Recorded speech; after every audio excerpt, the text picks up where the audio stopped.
Long ago in a kingdom surrounded by water, there lived a young girl who loved to swim more than anything in the world. The girl's name was Amara, and she would spend all day, every day, swimming and playing in the water. One day while she was swimming far out to sea, she saw something strange at the bottom of the ocean. So she dove down to see what it was.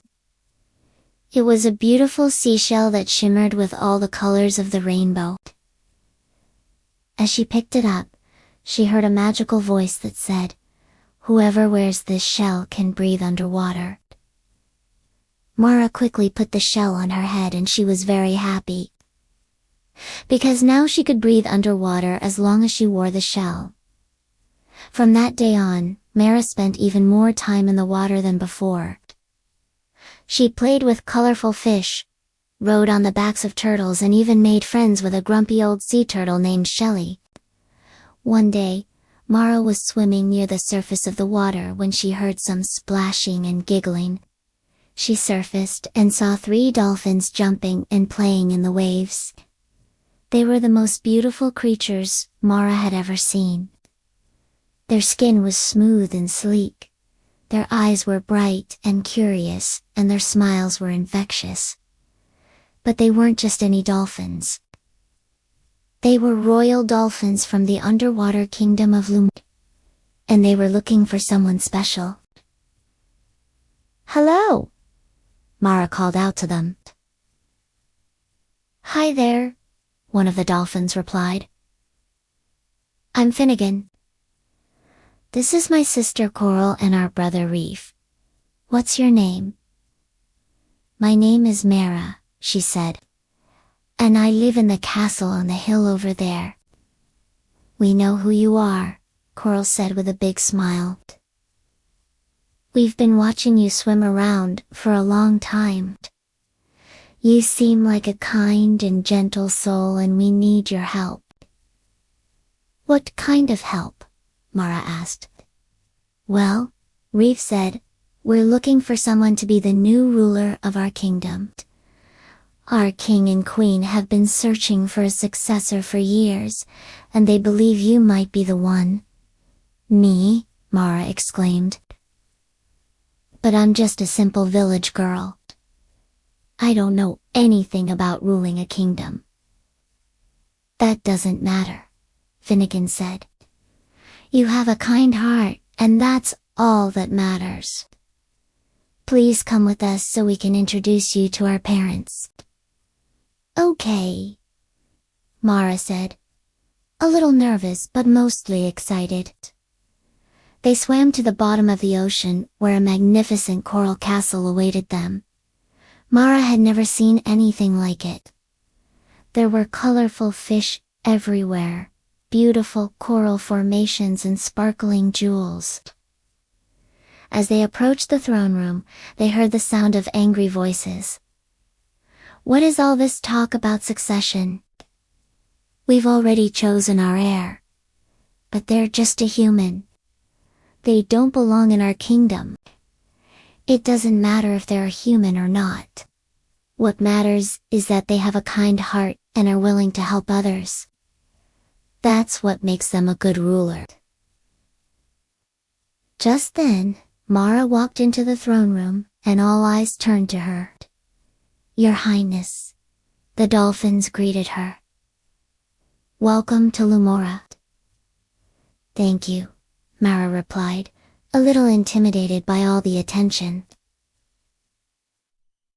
The king and queen of Lumora were 2 of the most beautiful sea creatures Mara had ever seen. The king was a majestic seahorse with flowing golden whiskers and a regal air about him. The queen was a graceful sea serpent with shimmering emerald scales and a kind smile. "So you're the human who's come to be our successor," the king said. "Yes, Your Majesty," Mara replied. "But I don't know if I'm the right choice. I mean, I'm just a simple village girl." "You'll be a great ruler, Mara," the queen said with a warm smile. We can tell by the kindness in your eyes.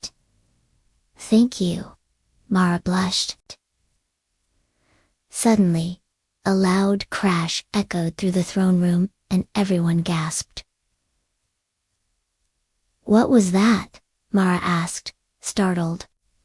It's just Grug, the king said with a sigh. He's causing trouble again. Who's Grug? Mara asked. He's an old hermit crab who lives on the outskirts of our kingdom, the queen explained. He's always been a bit of a troublemaker, but recently he's been causing all sorts of chaos. Chaos? Like what? Mara asked curiously. Well, the king said, he's been stealing food from the royal kitchen, harassing the royal guards and just generally making a nuisance of himself. Oh, and he's also been spreading rumors that we're going to raise taxes, Coral added with a disgusted look. That's not true, is it, Your Majesty? Mara asked. Of course not, the king replied. We would never dream of raising taxes on our people. Then why does everyone keep saying that? Mara asked. Because Grug keeps telling them lies, Finnegan said angrily. He is trying to make us look bad, so that no one will vote for us in the upcoming election. Election? Mara asked. Yes, Coral said. Every 5 years, the citizens of Lumora vote for their leaders. And this year, many of them are planning to vote for Grug instead of our parents. Why would they do that? Mara asked. Because Grug is promising to lower taxes, end the war with the octopuses, and make everyone's lives better, Reef said with a shrug. Mara thought for a moment. Well, if everyone thinks that Gru is going to make their lives better, then maybe we should do something to prove them wrong. What do you mean? Finnegan asked. I mean, Mara said, we should find a way to lower taxes, end the war with the octopuses, and make everyone's lives better. But how can we do that? Coral asked. We don't have much time. The elections are only a few days away. I think I have an idea, Mara said with a smile. Mara went to work right away. She helped the royal chef prepare delicious meals for everyone in the kingdom. She worked with the royal tailor to make new clothes for those in need, and she even spent time talking to the royal fishermen to learn how to catch more fish. The entire kingdom was buzzing with activity as everyone pitched in to help make Mara's vision a reality. A few days later, it was election day. The citizens of Lumora gathered together in the town square to vote for their next leaders. Grug was there with his army of followers, confident that he would win. But when Mara arrived, everyone gasped. She wasn't alone. With her were the king and queen, along with all the royal advisors, generals and council members. Behind them stood a long line of villagers, each holding a small bag. What's this? Grug demanded. These bags, Mara said with a smile, are full of seashells. Each one represents a vote for the king and queen, and I think you'll find that we have quite a few. Grua's face turned pale as he watched Mara walk up to the voting table and drop off her bag of seashells. One by one, the other villagers did the same, until Gru and his followers were the only ones left. So, Grug said nervously, I guess this means you win. He dropped his bags of seashells on the table and stormed off. Thank you, the queen said to Mara. You've saved our kingdom. We couldn't have done it without you, the king added. You're a true hero of Lumora. From that day on, Mara was known throughout the underwater kingdom as the hero who brought prosperity and peace to their shores. She had proven that even a simple village girl could become a great leader, if she had a kind heart and a willingness to help others.